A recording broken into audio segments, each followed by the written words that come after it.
teman-teman, saya nge-share materi PLDP ya.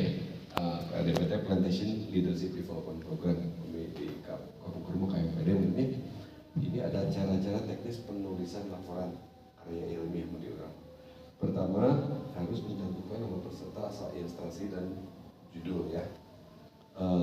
Ini ada namanya project proposal assignment. Jadi proyek yang penugasan. Kayaknya nanti dikirim bisa dibuka ya. Pertama, harus mengandung judul.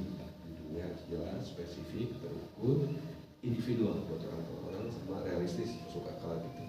Dan disusun oleh siapa dicantumkan. Ya. Ada juga dicantumkan di sini ada nama penulis. Ini harus jelas. Bab 1 itu harus mengandung deskripsi singkat unit kerja. Jadi nama lokasi unit kerja 2002 di situ dicantumkan tupoksi job description-nya, kemudian organisasi unit kerja dan sumber daya yang dikelola. Sumber daya yang dikelola itu termasuk SDM, people, equipment, produk. Jadi SDM seperti apa, peralatan, inventaris segala macam, dan kemudian produk yang dihasilkan apa. Ya, jadi kalau misalnya kita unit tanaman, produknya adalah itu. Kalau kita di pabrik ya produknya adalah produksi teh. Nah, bab 2 itu harus mencantumkan analisis kinerja. Kemudian good agriculture practice-nya seperti apa, dan kemudian room for improvement bagian unit seksi. Jadi di situ ada target analisis kinerja, berarti gap antara capaian target dengan realisasi. Di situ harus dicantumkan ya.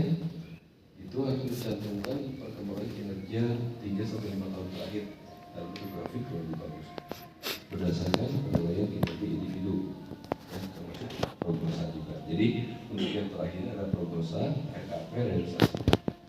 Gap kinerja baru memperoleh turunnya seperti apa dan sasaran yang akan dicapai.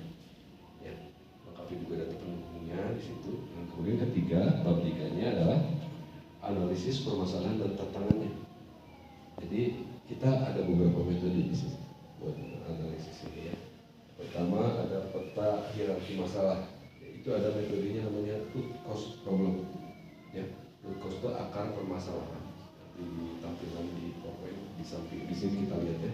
Di situ ada akar permasalahannya. Kemudian metode yang kedua, selain peta hierarki itu nanti ada juga proses penentuan prioritas masalah segala macam. Ada lagi metode cucuk lauk, fishbone diagramnya, root cause effect seperti itu yang pernah diajarkan. Jadi bingung seperti apa sehingga timbul masalah itu seperti itu. Terus kemudian juga ada analisis penyebab masalah dari situ.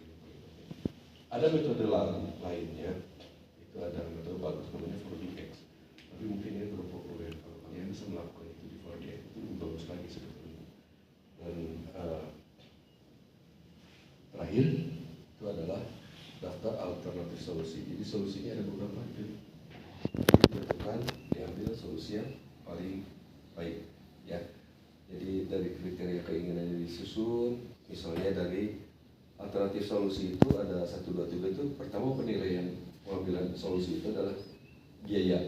Itu bobot nilainya biaya implementasi itu 25%.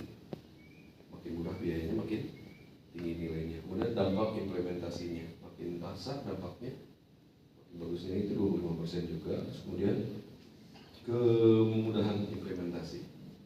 Jadi di awal-awal itu ngesetnya ini agak susah, itu 25%. Kemudian waktu berbatas waktu. Jadi itu juga time bounded dengan batas waktunya harus kita tentukan, mudah dievaluasi. Sarankan 3 bulan atau 6 bulan kelihatan. Kalau dipanen kan satu siklus itu 67 hari, berarti 3 bulan harus bisa termonitor ya satu siklus giliran. Tapi kalau di pabrik relatif lebih mudah bisa diamati.